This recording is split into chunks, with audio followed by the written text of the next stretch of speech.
Here in California, we've already seen more than 300,000 acres burn this fire season. And now firefighters are up against more than just the fire. Reporter Madison Mills has the story. There's only one way to get this shot. This footage is from Connor Sullivan, a drone hobbyist. Luckily on that day, he didn't collide into anything. Having the bigger picture in a video makes it a lot more cinematic. Sullivan uses his drone to make videos for his YouTube channel. He closely follows the work of other drone photographers. But in terms of drone regulations, I don't follow as closely as I probably should. And he's not the only one. Drone users who don't follow federal regulations are giving firefighters yet another obstacle to overcome in this year's fire season.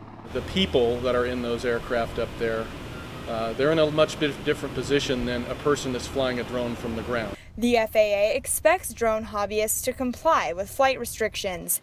This includes rules against flying near emergency situations like wildfires. CAL FIRE recently launched a PSA urging hobbyists to remember. If you fly, we can't. The campaign was launched after multiple drones forced pilots to retreat during a fire over the Cajon Freeway this summer.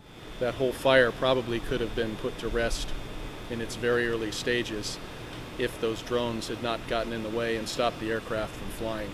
You may think a drone is too small to affect a big chopper, but some drones can weigh up to 55 pounds. And for pilots flying at high speeds, these things, they're big enough that there's no question they could bring an aircraft down or certainly go through the windshield and incapacitate the pilot.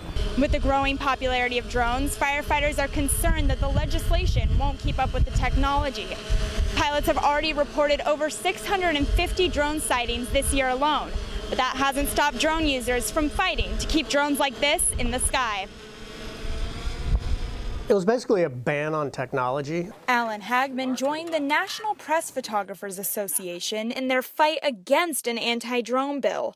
The legislation would have criminalized drone use over private property in California. Governor Jerry Brown decided to veto the anti-drone bill. It's just kind of a draconian, outdated regulation, and I think they realized that through a lot of news organizations fighting it.